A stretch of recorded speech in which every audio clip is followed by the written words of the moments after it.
We get to talk about where the U.S. economy is going, but also, and importantly, because as Michael said, we are at the front edge of the political season, the campaign season. We have presidential candidates debating. We're at that, at that point where we get to, think about who might be the people on the ballot. What are the issues that they're going to be talking about? What are the attitudes of voters? What are the conditions in the economy and culturally and elsewhere that may impact their decisions? And so this is just a wonderful panel to get through each of those things. And so I think where I want to begin is Charlie, I'm going to ask you to sort of just level set for us. Like, what does this next 55 odd weeks look like? Process what's out there, presidential candidates, what's the environment that we're in, and think about down ballot also, where there's so much focus on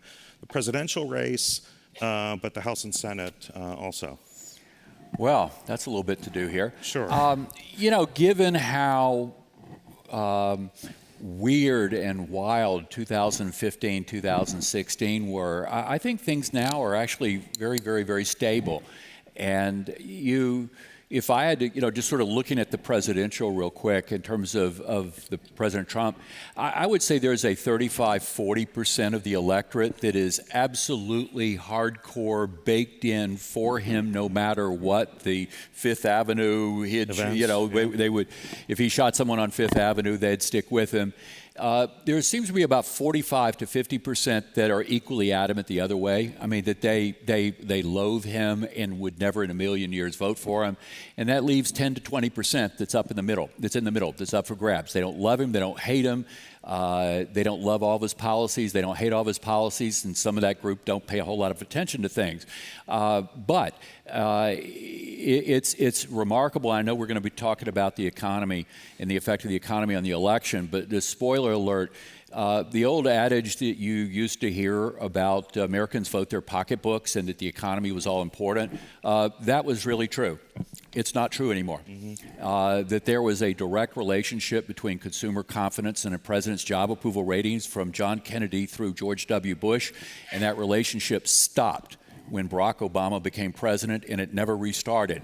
So that you could see GDP growing at 4.2%, and how much did President Trump's job approval ratings go up during that period of time? None. 49, 50-year low unemployment. His numbers went up by about point and a half, and then they lost that again. So the numbers are extremely, extremely stable. But like the old joke, how's your husband? A woman's asked, how's your husband? She said, compared to what? And who Democrats nominate matters a whole lot. Normally, electability is not an important factor for voters in a party on who to nominate, but normally you don't have an electorate that loathes the other side quite as much as this one does. But as I said, this thing is very, very stable. The president consistently gets about an 88, 89, 90% job approval rating among Republicans, and those numbers don't move much at all. Among Democrats, it's 5, 6, 7%. Again, 8. Those numbers don't move much at all. So it's very, very, very stable. I'm going to finish up on Democratic nomination, but the chances of Democrats losing their majority in the House of Representatives, I think, are pretty low. I mean, I'd say under 10%. Republicans losing their majority in the U.S. Senate, I would put it in the 30-35% range. I think there's a very good chance Democrats pick up a seat or two. What are the states we should be paying attention to? Let me do the number first, and then I'll do the states. The Senate is 53-47, so Democrats need a 3-seat net gain if they win the White House, with the new vice president breaking the tie, 4 seats if they don't. But there's one Democratic seat that's virtually certain to go Republican, a seat in Alabama. So Democrats actually need to pick up 4 to gross 4 to net 3.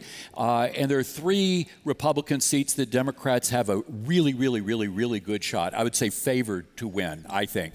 And that would be Arizona, Martha McSally, Colorado, Cory Gardner, and Maine, Susan Collins. But the problem is Democrats need one more. And that's where there's a really big jump down. There's 2 seats up in Georgia, 1 in North Carolina. You know, if Republicans nominate the wrong person in Kansas, that one open seat might come online, maybe or Iowa, someplace like that.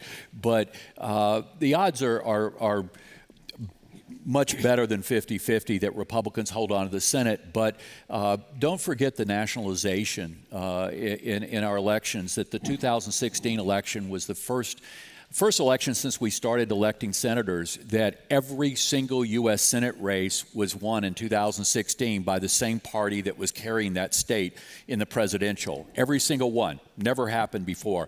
And in 2018, 79% of the Senate races went exactly the same way that state went 2 years earlier. 92% of all the House seats are held by a member of the party that won that district. So this thing now, it's red, it's blue, candidates mean a whole lot less, and we'll get more into this later, but I think if you ask most analysts, they would say they would give Elizabeth Warren a little bit of an edge for the Democratic nomination.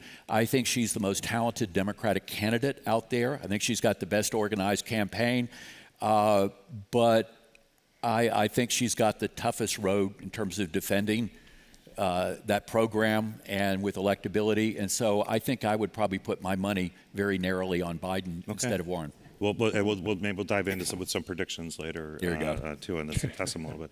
Beth Ann, James Carville famously said that it is the economy, stupid, and whether that's going to influence the way people vote or not, or whether it has the same salience and whether that's different this time or not. What do we expect will be the economic environment in which voters are making those decisions and thinking about what they want from a presidential candidate? Sure. So 2 things I wanted to point out. Well, I don't know if people were in the audience when you heard the song "Hot, Hot, Hot," which was great. I thought I was going to come out here dancing, but we were dancing in the green room. Hot, hot, hot. Well, the economy, U.S. economy, is not hot, hot, hot. It is slowing, but it's at this point in time we're looking at it. I guess you could say, good news. It's the longest longest expansion in U.S. history, which is nice. But of course, it's slower. It's the slowest expansion, also. You could say it's about. I guess I don't know what the numbers are right now, but I would say we were looking at about 2.25 annualized growth for the U.S. going for this whole expansion. That's about half what you'd normally see historically in an expansion going back to like the 1950s. So it certainly has slowed. And what are the reasons behind that? Our growth forecast is looking at slowing down from 3% last year to around 2.3 or so this year, slowing down even further to around, actually a little under trend growth at around 1.7. And the reason why, aside from some of the disputes that are happening right now, a couple of factors. One is that we have a slower expansion because of just good old demographics. We have the baby boomers retiring, and that's going to continue for several years. We also have this fiscal stimulus kind of filtering out of the system. Also, the stuff that came just last year and into this year, well, that's filtering out of the system. So we're not going to get that boost from Uncle Sam. And when I talk about the baby boomers retiring, that means we lose not only their productivity, but we also lose their industry knowledge. That's also a kind of a drag on productivity and ultimately a drag on growth.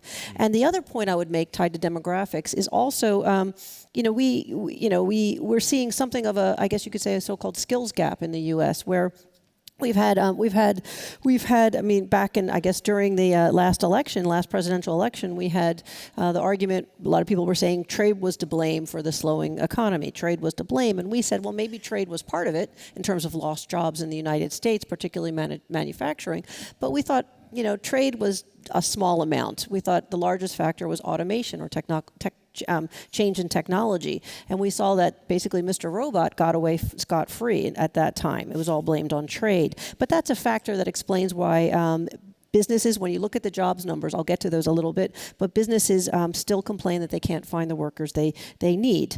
In terms of the trade dispute, the way that is weighing on growth. We do have tariffs probably shaving, depending. Look, we'll see what happens with this trade dispute, and we can certainly talk about it later on.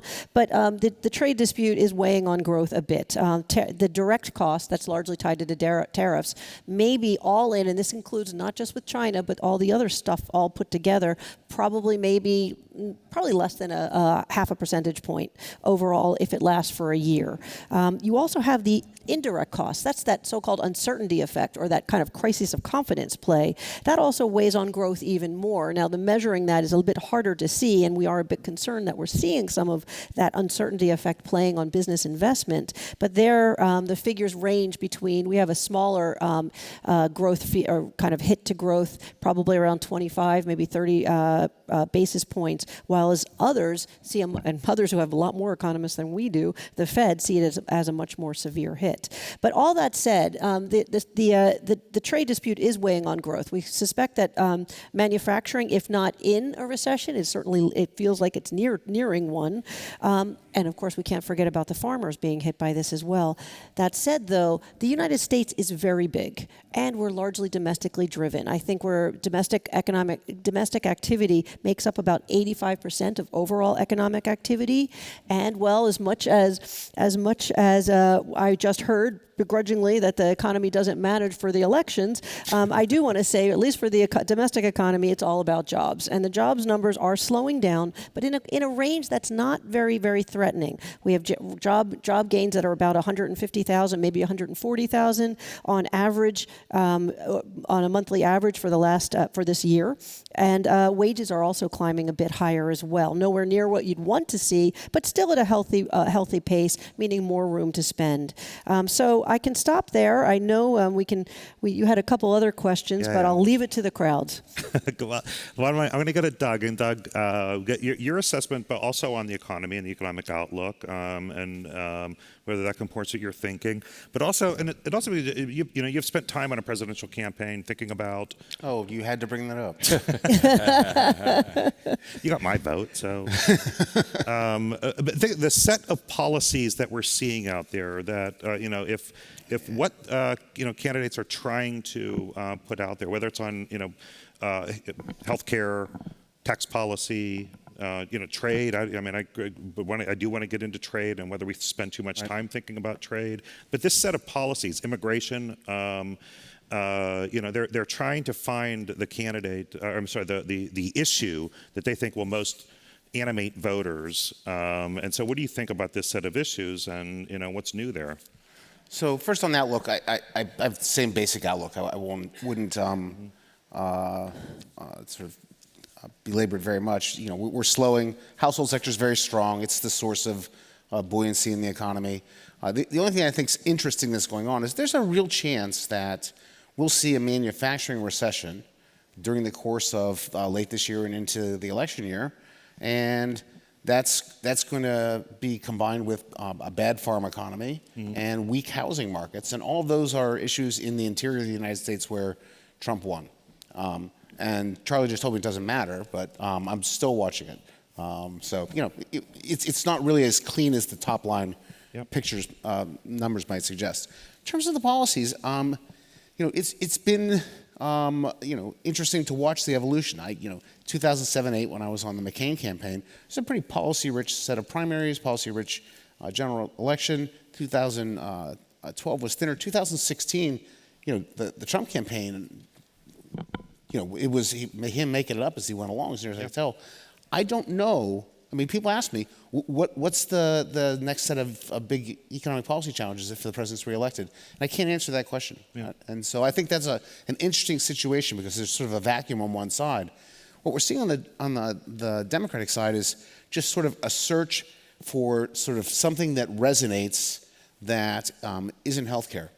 Right? They know they have an advantage in healthcare. Climate. They don't know quite what to do with it. For their voters. Climate's their voters, though. I don't think it animates the 10 to 20% that Charlie pointed out. So they're looking to figure out what gains traction with them. And as a result, it's a pretty policy-rich primary. There's a lot of things being said out there. An enormous amount of effort, for example, on policy toward housing, like restrictions on getting federal aid unless you fix the local zoning, kinds of things we haven't seen before. Yep. So I think that's a difference in the campaign and something that I at least welcome. You sort of fresh set of ideas. It is fresh. I mean, that's definitely we have not had that kind of discussion on urban issues ever before. So Carol, everyone's got a view on what people think they ought to think about. But you're the one who's testing it every day. You're one of the ones testing it every day. I mean, what are the attitudes of people? How Charlie noted that Trump noted that he could, shoot someone on Fifth Avenue and his voters are unshakable. It seems like there are a lot of unshakable voters out there, that there are, Bernie Sanders voters are unshakable. There are some others out there. And is this sort of sense of tribalism putting us in a position where the number of voters that are potentially persuadable are shrinking? Yeah, I mean, talk about it in terms of the economy. The top line looks great on the economy in terms of public views. 55% see the economy as excellent or good. That's the highest in years. 60% say there are plenty of jobs available. And what are the asterisks on that? Well, first, as Charlie says, it's more partisan than we've ever seen. Virtually all of the growth in positive views of the economy since Trump's been elected have come among Republicans. And so you have this huge gap. The second, kind of caveat is that since the spring of last year, these positive views haven't really changed. So it's a little bit stagnant. And as pollsters, we like to look at the trajectory. As bad as the numbers were for Obama, they seem to be moving in a positive direction as he was headed to his re-election campaign. The idea of a recession, I think, would send shivers to the White House, obviously, and that's because of the history of this, where the incumbent presidents who have had to face a recession, George Bush Sr., Jimmy Carter, Gerald Ford, all lost. And so that's why you see the strong pushback from the Trump administration over the summer. But those other presidents didn't do the job of pre-blaming the Fed chairman. Right. Tony, can I break the rules and ask a question to these guys? Yeah. Does it have to be a recession, or does he just have to have growth that's worse than Barack Obama? Because he set the bar pretty clearly. Well, no, but again, his voters probably aren't going to be swayed by that. A 2% growth rate is probably not going to be enough. But again, depending on local conditions, The other aspect I'd just throw in are the two signature policies of the Trump. Even though he does get some credit for economic conditions, as all presidents do when things are going relatively well. Tariffs, widely unpopular. Tax law, never taken off, less than 40% approval. And so, in that sense, those policies have not been popular. And I know when I talk to Republicans, they'll say, yeah, we don't like this, what we see and hear, but the economy's great, and we got judges. Yeah. Right, and so does it have to be more complicated than that? Well, economy good enough. Yeah. That's the thing, and so we haven't seen Republicans still 79% see it's good versus 33% of Democrats. Yeah. Just the widest gap we've seen in perceptions. James, we have. We could talk about issues all day long, and we are going to talk about issues. Like there's so many issues to talk about: foreign policy, domestic policy, fiscal policy, monetary policy, infrastructure week. Do any of these is it weeks? week? Yeah. But the question I have with Trump, more so than any other president before, does any of that matter, or isn't this really just all about Trump? We've never had one person take up so much of the country's consciousness on a day-to-day basis between tweets and TV like Trump has. And so is that different? It's absolutely different. Yeah. Trump monopolizes the bully pulpit more than any normal president does. There was a video that went viral on YouTube recently of a woman dumping a bucket of tennis balls in front of a dog, and there were like 25 tennis balls bouncing up and down, and the poor dog is paralyzed because he doesn't know which tennis ball to chase after. And that's how it feels in Washington every day, because that's what Trump's doing. He has a knack for throwing lots of stuff out there, some of it very ephemeral. We've moved on the next day. Some of it really significant, and that is immensely challenging for all the Democratic presidential campaigns. You hear about it constantly from their strategists. They feel like they have to be talking about Trump, so they're putting out these plans. No one's really covering those plans. There's actually not a lot of, if you watch cable news, you wouldn't know that a lot of these pretty substantive, detailed plans are being put out by all the different candidates.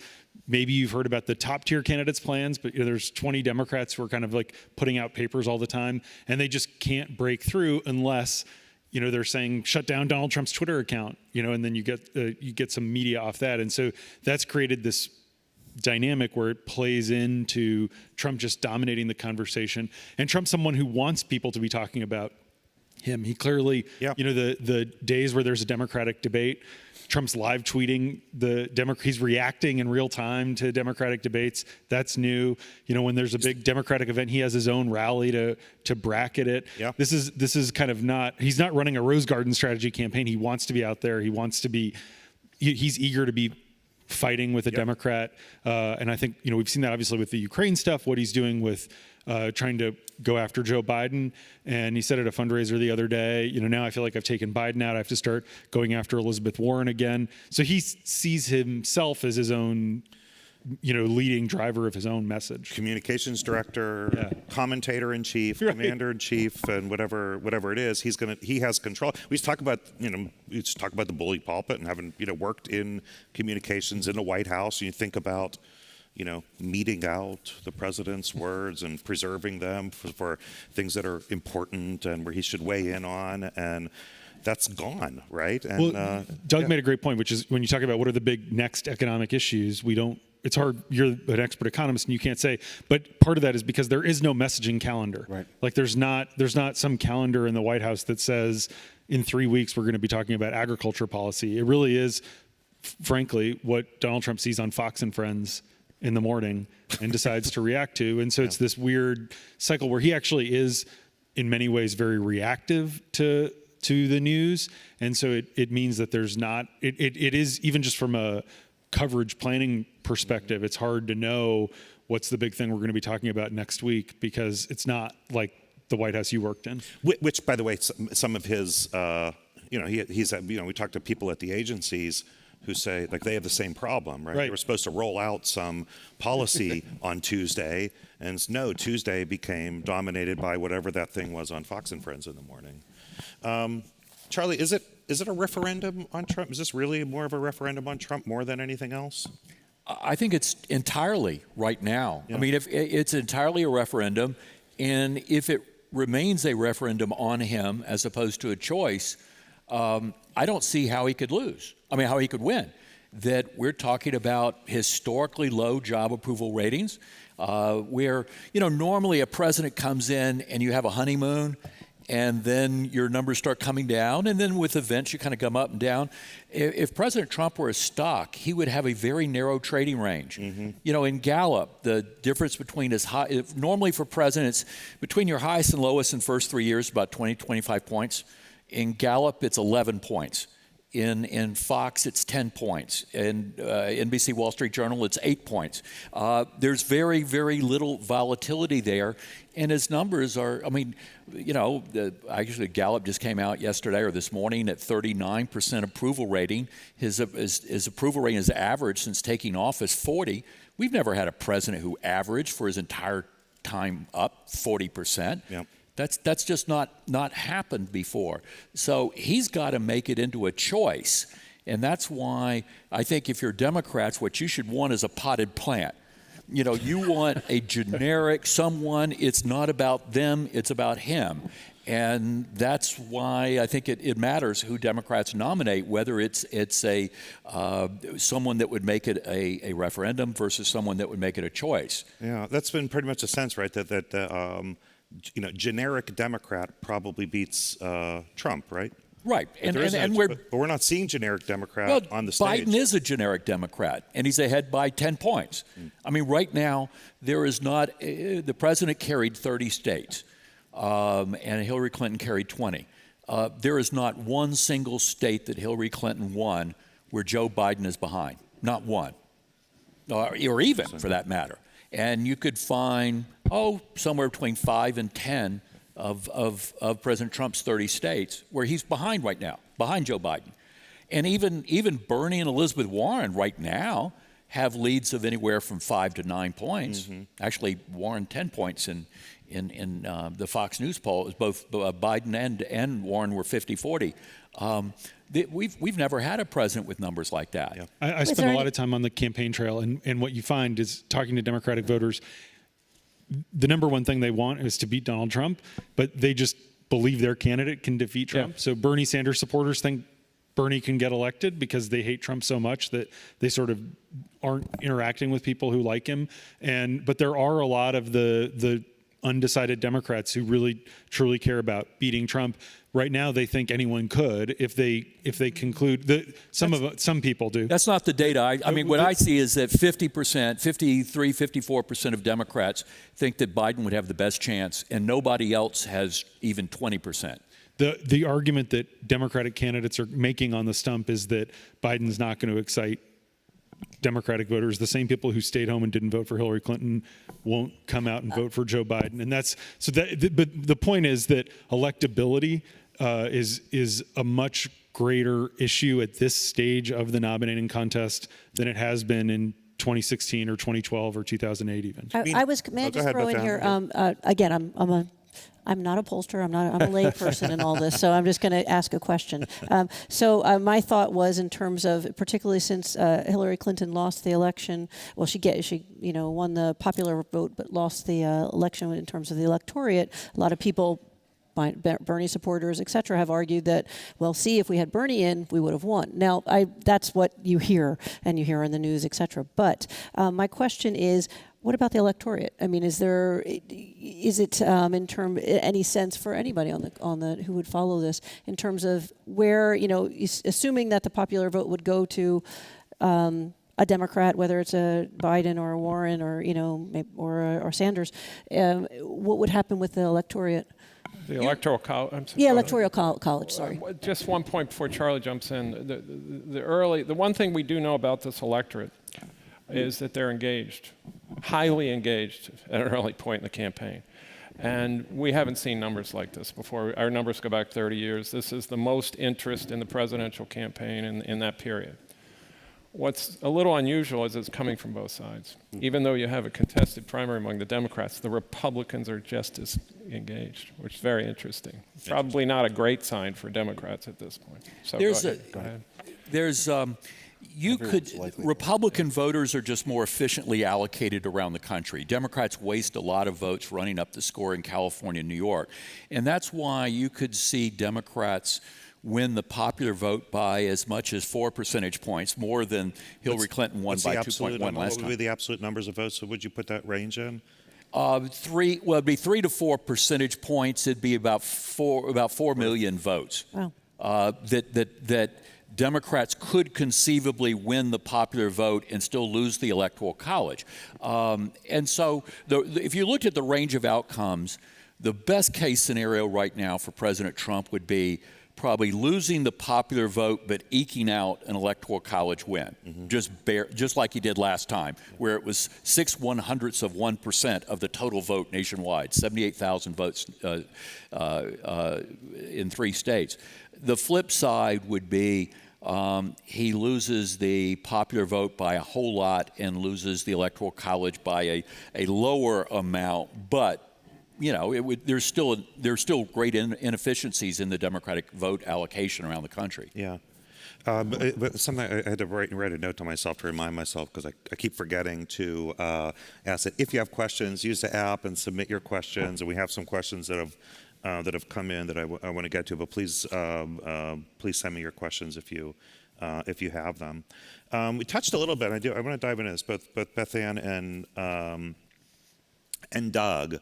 About the prospects for what a slowdown looks like. And Doug, you talked about a manufacturing recession. We've seen a significant manufacturing slowdown already. Beth Ann, you put some expectations on what that looks like. The question people keep getting asked is, will there be a recession? I think that's probably the wrong question. But a slowdown is clearly, likely actually, sort of a reversion to mean a little bit after the fade on the fiscal side.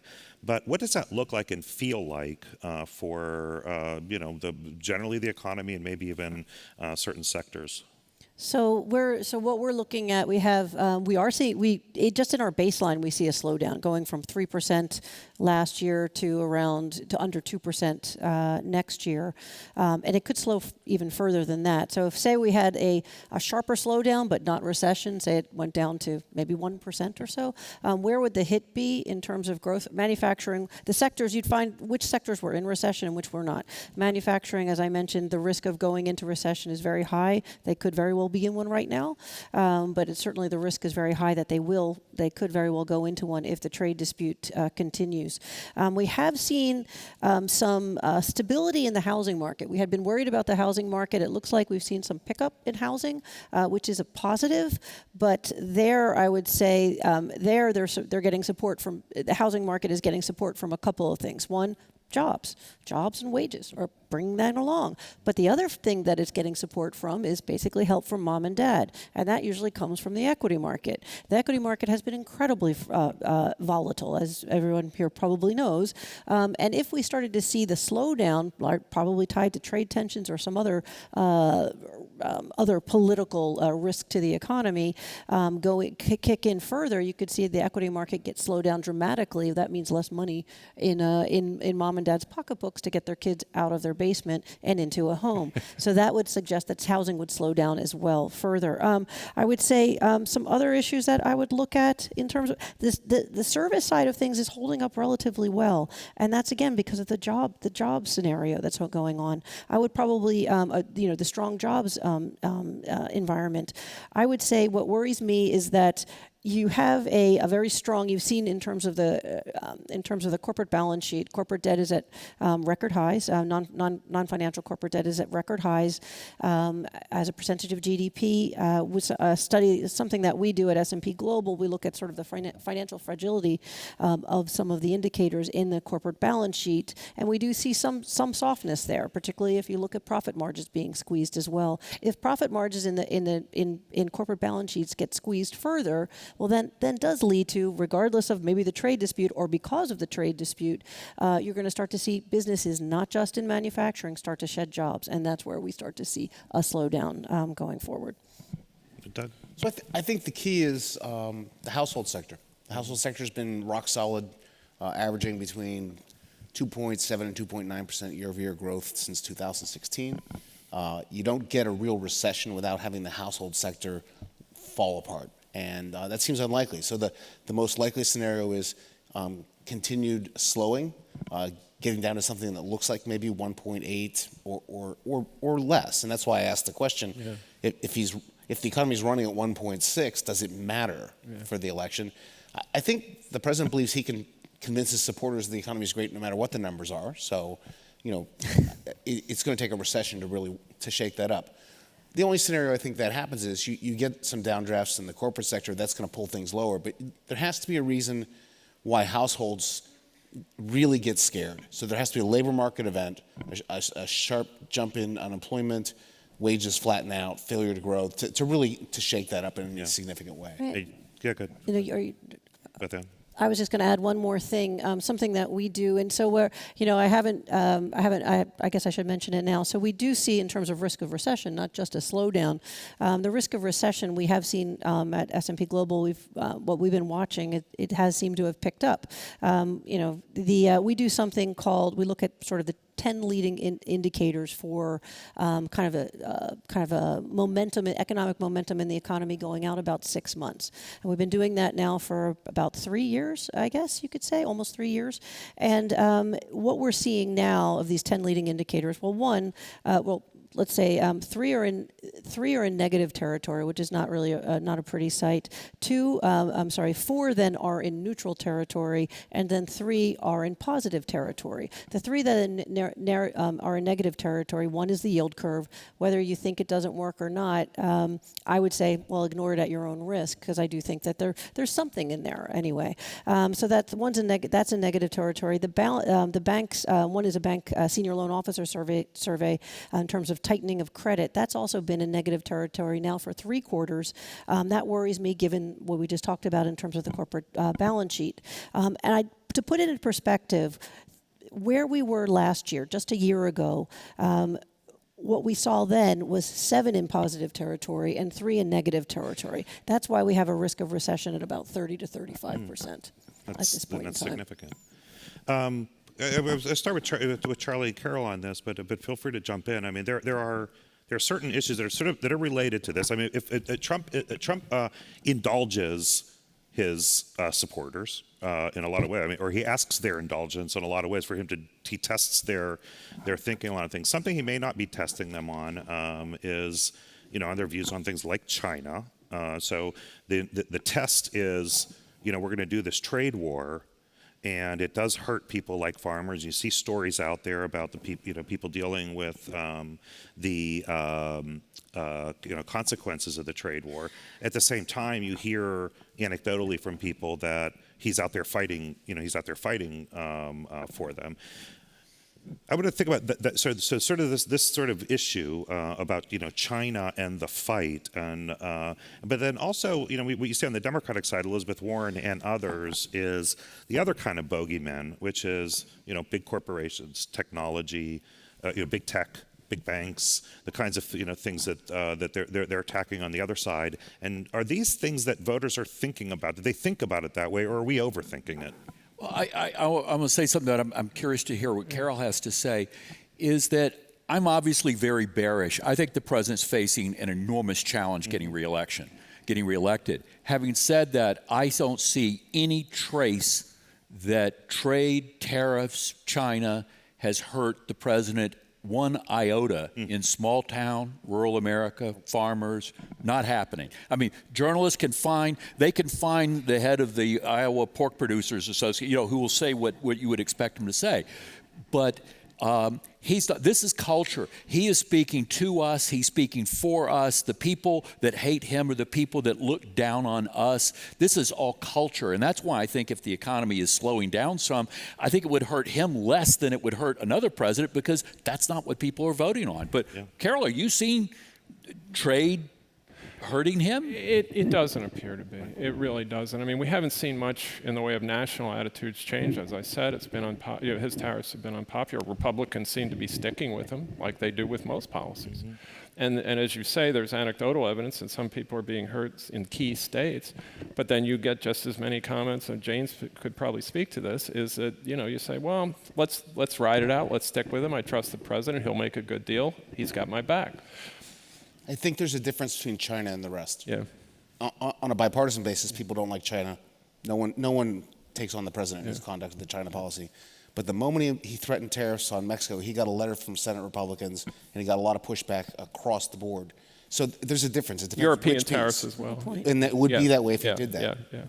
James, we're at like 5 minutes left that we have in this panel, and there's this giant elephant in the room that we haven't talked about, and it's impeachment.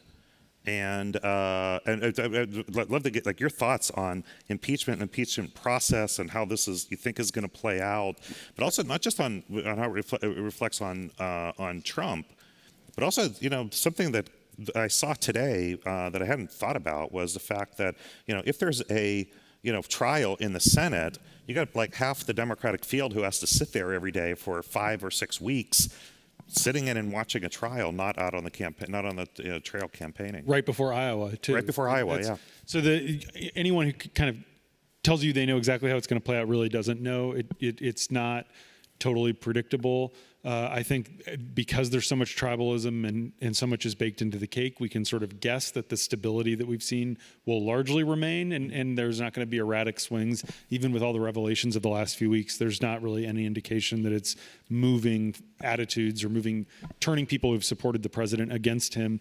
That said, new information can trickle out. Things can change. It's not totally 100% baked into the cake. I think both Nancy Pelosi and Mitch McConnell have a desire to move relatively quickly. McConnell told his members at a Senate Republican lunch this week that he anticipates a vote for impeachment in the House by Thanksgiving. So just on that, for people who may not be following it as closely, the expectation is there is going to be impeachment on the House floor. It's Right. your expectation that they they impeach the president and send it to the Senate. Exactly. And so then the Senate would almost certainly vote to not convict. It's 2/3 of senators would have to vote to remove the president from office. Unless smoking guns come out that we don't know about, that won't happen. But Republicans, unlike Merrick Garland, can't just choose to not take it up. The rules are that they have to bring it up. What McConnell told his members during their private lunch was, John Roberts, the Chief Justice, is presiding over the trial, not McConnell. So he makes decisions about what motions are germane. So Republicans couldn't completely short circuit the trial and just kind of motion to adjourn. And you're right. So that affects 6 of the Democratic presidential candidates who are senators. It's not necessarily a bad thing because, for some of those folks who haven't been on the debate stage, all of a sudden you have a national platform and impeachment does suck up all the oxygen, and all of a sudden you can get on TV all the time if you're Michael Bennett talking about Klobuchar, impeachment. And that could help someone like Kamala Harris or Cory Booker, people who are sort of struggling to get into the top tier. The Republicans, McConnell hopes to kind of clear the deck by the end of the year. I think that's overly optimistic. The idea would be that by Christmas that we could be done with this. Nancy Pelosi yesterday wouldn't commit to that timeline at all. She said we're going to follow, kind of see how long it takes to get information. There's a lot of subpoenas that haven't been responded to. Yeah. I think these things have a tendency to end up dragging out longer than people want them to. So I think this will drag out into next year. But impeachment plays out differently in different places. There are a lot of House Democrats who are freshmen who were very reluctant to get on the impeachment train.